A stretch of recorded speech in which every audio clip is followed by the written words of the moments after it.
Hi, you guys. Welcome back to Rocket City Yardstead. This is going to be the final video that is related to preserving everything from my freezer that got left open. I guess it didn't really get left open. It got popped open by something falling inside. But it's going to be another one of our canning meals recipes. So I'm out here in the garden because I'm looking to see if there's anything I can use for this last recipe. Look at this. This tomato plant is putting on some gorgeous tomatoes. Too bad none of them are red.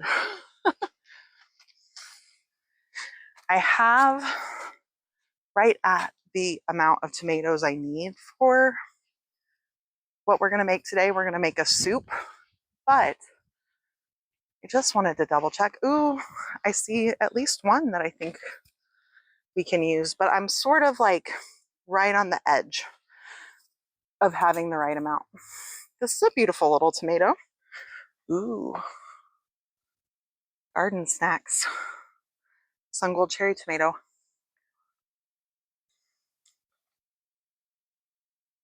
If you've never grown Sun Golds, they are the best.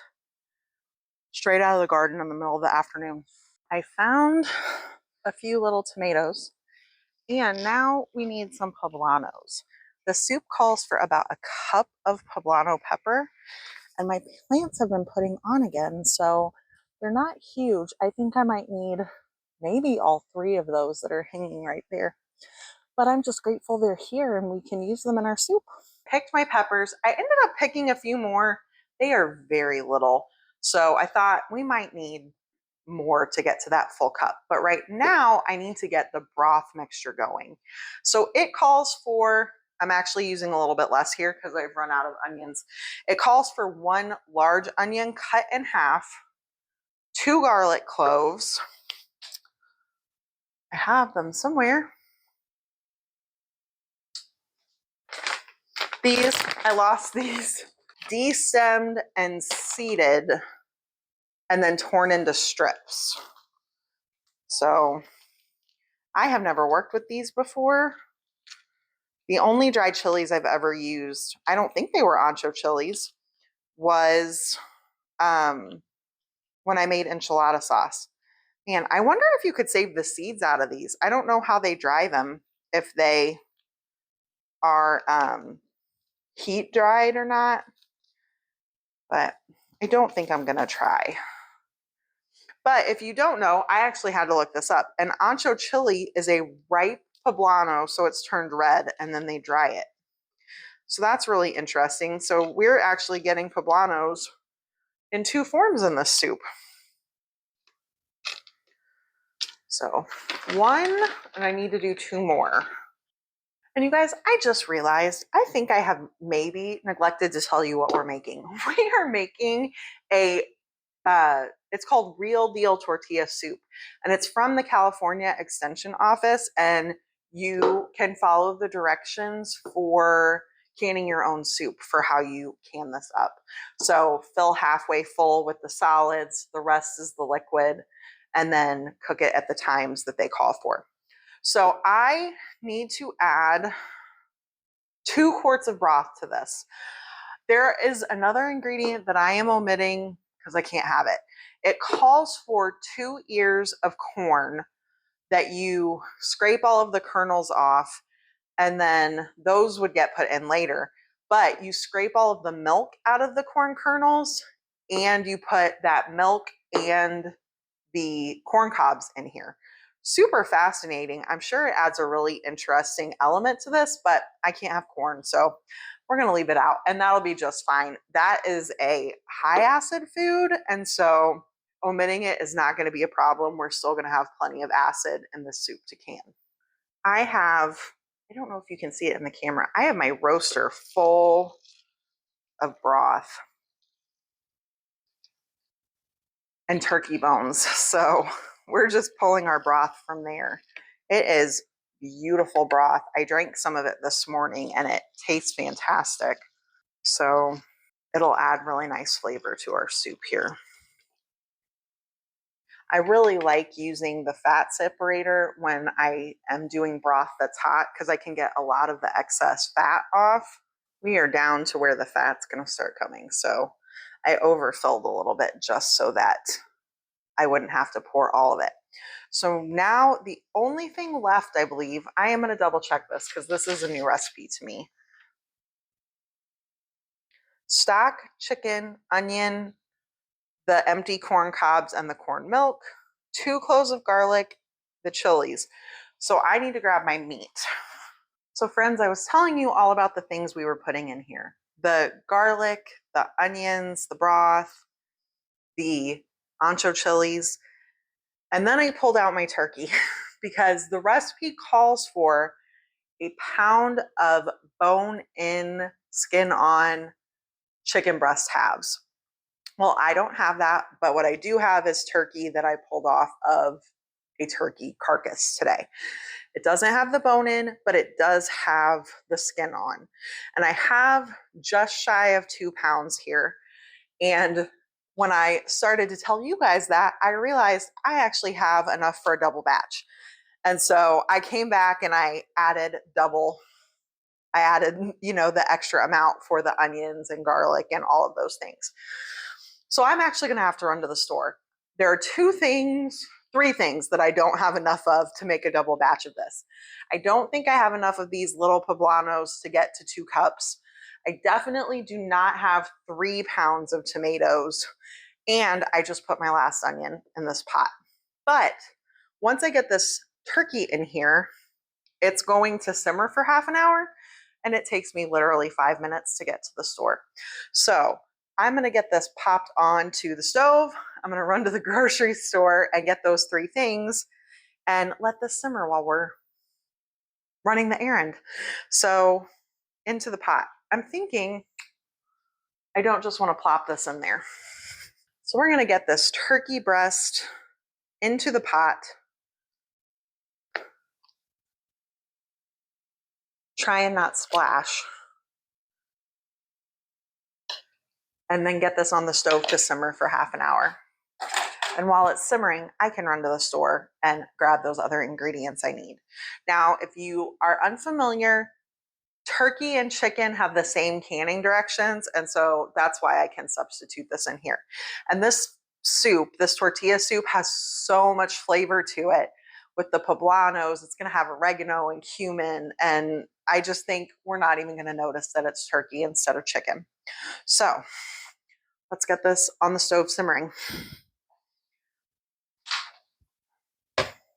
My broth is hot, so that should not take very long. Well, friends, I am back from the store with my tomatoes. Our soup still has about 12 minutes of simmering to do. And so I'm going to cut into these. They're so sad. I don't love to buy store-bought tomatoes, but something like this, they will work. I would have got paste tomatoes, but they were completely out.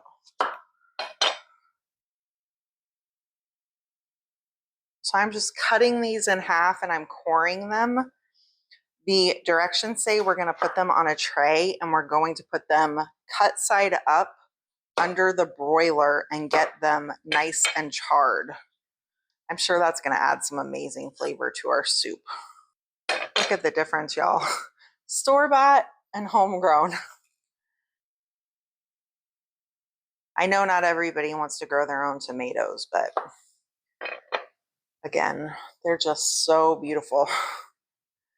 And the taste is so much better.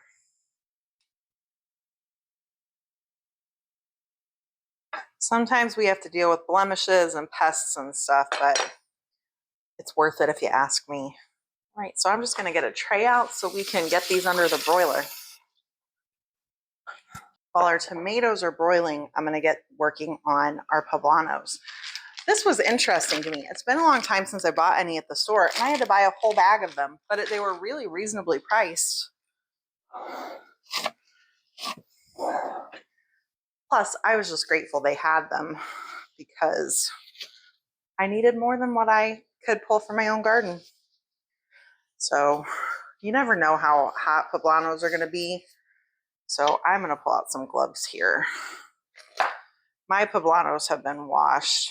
I'll still have to wash the store-bought ones, but I'm gonna de-seed them. And it says to chop them finely. So that's what we'll do, and just aim for 2 cups. I'll be interested to see if what I harvested would even be a cup because they are pretty little.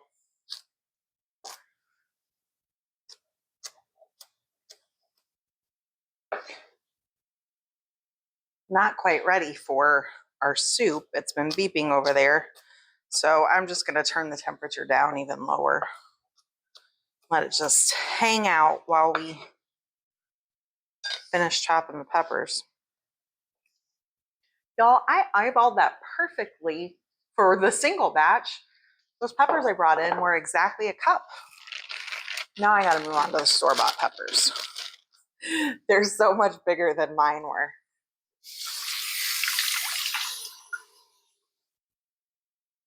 Let's see, 1, 2, 3, 4, 5, 6. I needed 6 of my little ones on my plant to make a cup. The recipe said you should only need about 1. So we'll see how this turns out, if it really is 1 poblano to a cup.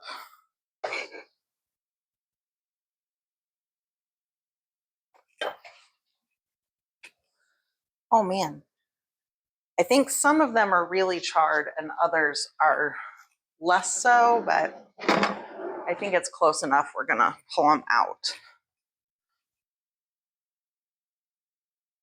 Grab a mitt here. Oh, look at them, they're beautiful. It took 2 of the store-bought poblanos to make a cup. So let me think. Now I just need to cup up about 1.5 cups of onion, and we'll be ready to move on to the next step. Our onions and poblanos are going to get sauteed for a little bit. And so I'm just going to go ahead and dump my poblanos into a skillet. That way I can have my measuring cup back for my onions.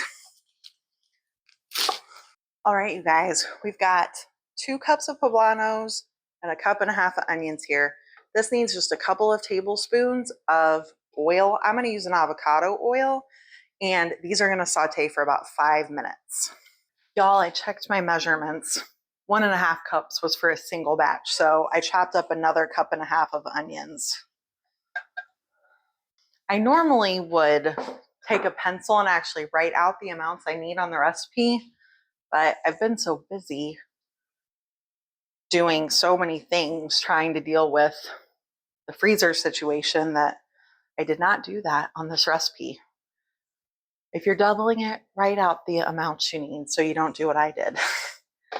But we are going to get the peppers and onions sauteing. And I grabbed a plate. I need to fish our turkey out of here. I can find it. Part of it. Because we're going to let this cool for a bit and then we're going to shred it up.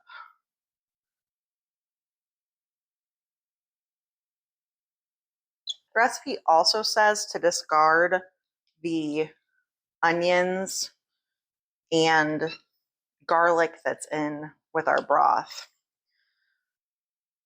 Seems a little bit wasteful to me, but I am following the recipe here since we're going to can this. We'll find them. Everything's dyed a really beautiful color from the ancho chilies that we've got in here.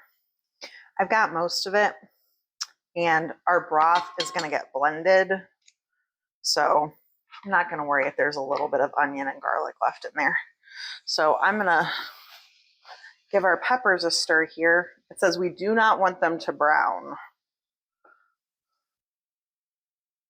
So our onions have been sauteing, our onions and poblanos have been sauteing for 5 minutes. They're starting to look nice and translucent. So I've added 4 cloves of garlic. We just want to cook this for about 30 seconds, the recipe says. We definitely don't want it to burn. So then we need to add about 4 teaspoons of oregano and 2 tablespoons of cumin. And it says we just want to saute this until it starts to get fragrant. I know cumin is one of those spices that its flavors really get released in oil. And so I'm assuming that's why we're adding it to the sauteed veggies. Most of the time you hear them say not to use any fat when you are canning, but there's going to be fat from the turkey. And this was approved by an extension office recipe. Plus, the newer ball canning book actually has some recipes that call for sauteing things that you're going to can. So I think the big issue with fat and canning has always been worry about the seal on the top of your jar. This is smelling fantastic. So I'm going to turn the heat off and we're going to blend up the ingredients that need to be blended. I've got our ancho chilies in here. There's a little bit of onion that made it in there as well, but I'm not really worried about that. We got most of it out. And now we're going to add our tomatoes. It does not say to peel them, so I am not going to do that. And this blender, I have a Vitamix. It will blend these skins down to nothing. I do want to add, it says to blend your broth in, but I think we really just need enough to give a little something to help it blend. So grab a ladle. It's a baby ladle, but it'll work.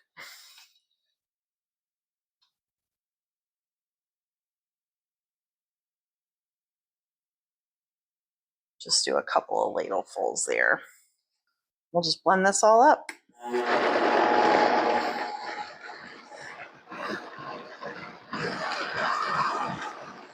Our turkey is cool enough to shred now. So we are gonna shred it up and add it to this pot. And then we also need to add 2 cans of beans. The recipe calls for black beans, so I need to grab those as well. But this turkey is shredding beautifully.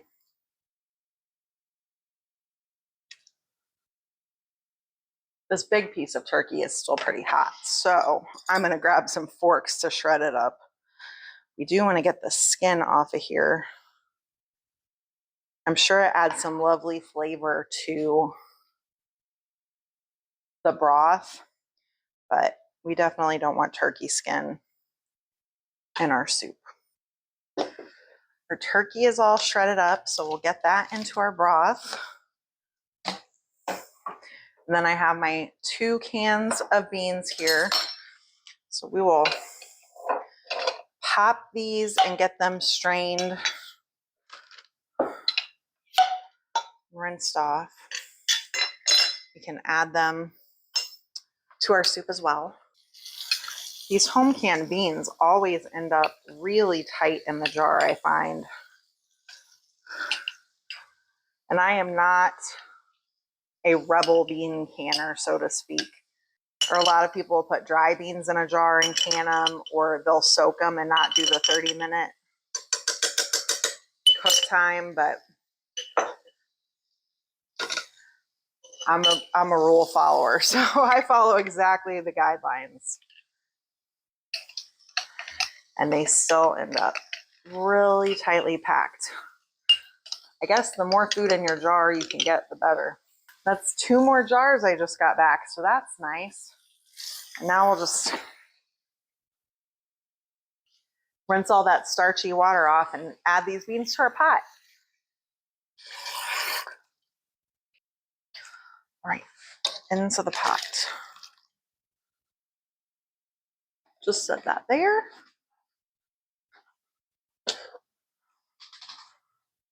Add our veggies, the onions and poblanos.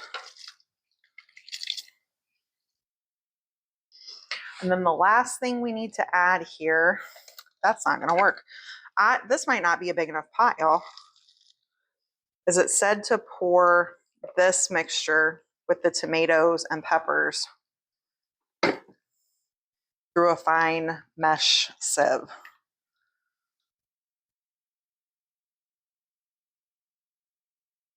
This is a nice big pot of soup.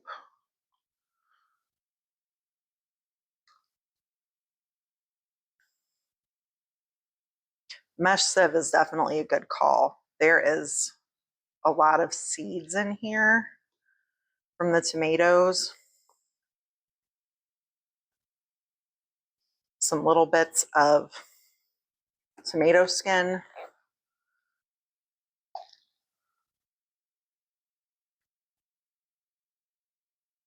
Just add the blender to my ever increasing pile of dishes. We'll get this all put through here. It smells amazing. When I realized I had enough turkey for a double batch, I didn't even question doing it because everything in this sounded so good. I knew there was no way we wouldn't enjoy this soup.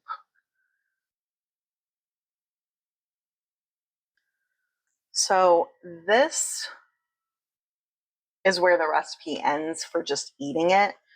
But because we're going to can it, it tells you to follow the recipe for, or I should say instructions for canning your own soup recipe. And that calls for a hot pack. So we are going to heat this back up to a boil. And I also need to add half a cup of cilantro to this. I gave the broth a taste, and my chicken broth was plenty salty, so I don't need to add any more. But if you wanted some salt in yours, just give it a taste and see if you need any. Get our cilantro in here. All stuck to my hand. Now that our cilantro's in here, we're just going to wait for this to come to a boil, and then we can jar it up. All right, friends, our soup is hot. I'll try and get it as close to where my jars are as possible. So I have my jars filled with hot water just to try and help prevent thermal shock. And I'll just dump that out one jar at a time as I fill them. With the can your own soup recipe, you want to fill the jar halfway with the goodies. So I have a slotted spoon, and I am just digging down to the bottom of my pot, really, and pulling out our chunky bits, the vegetables, the beans, the turkey.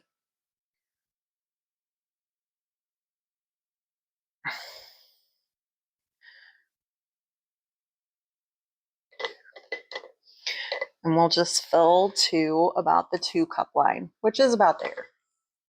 So now I'm going to grab a ladle and fill this to an inch headspace.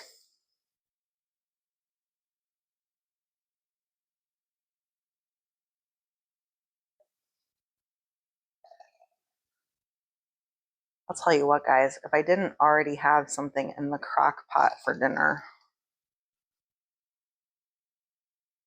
I think we would cook some of this long enough for the veggies to be fully done. Let me grab my headspace tool here. Can actually add a little bit more broth.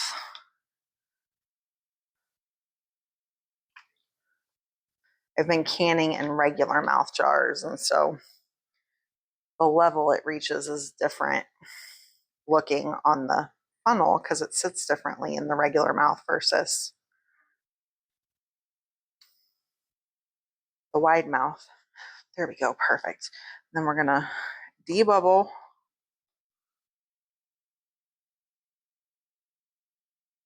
Double check that headspace. Perfect. Use a paper towel dampened with some vinegar to wipe this down.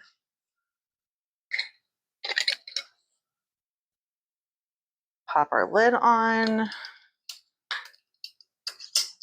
and screw this ring on fingertip tight.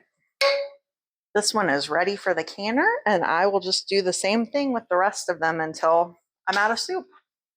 I ended up with 5 quarts of soup and then 2 quarts that were just the broth. But y'all, this stuff is so delicious. I think it would be fantastic for making rice with just the broth. Or I have tons of canned turkey that I did over the last couple of days. And we could just open a can of turkey, a can of beans, add in some frozen peppers and onions, let it simmer for a while, and basically have the same thing with the amazing broth. So I don't think it'll be that much work to turn the jars that are just broth into soup very similar. But I'm excited it made that much. So I'm gonna get our lid on here, turn our temperature up. We're gonna wait for our lock to pop and this to be venting. We're gonna let it vent for 10 minutes and then we will put our weight on. This is a repeat for those of you who watch me regularly, but if you're new, I have a weighted gauge. And so for my elevation, it's 10 pounds of pressure. And this is a 10-pound gauge. So after that 10 minutes of venting, we'll pop it on here and we'll wait for it to start rocking. Then, according to the can your own soup guidelines, quarts can for 75 minutes. So once this is rocking, we'll set the timer for 75 minutes and let it do its thing. It is several days later, you guys. I was editing the video together and realized I didn't ever actually finish filming it. So in hindsight, I realized my battery died, and so that's why. But I wanted to show you the final soup. So here is a jar where it's got all of our nice soup solids in there. And then here's one of those jars that is mainly just the broth. There's a little bit of beans down in the bottom, but not a whole lot there. Just the broth. But you guys, like I mentioned, that broth is so flavorful. And we have canned turkey and beans. We have peppers in the garden and onions. And so we can turn it into a pot of that soup really easily. And I also think, like I mentioned, it would be great to make rice with it, give you a really flavorful, like Spanish style rice. So because I didn't finish filming like I normally would, I figured we would talk about what to do after the 75-minute timer is up, just for those of you who might be new to canning.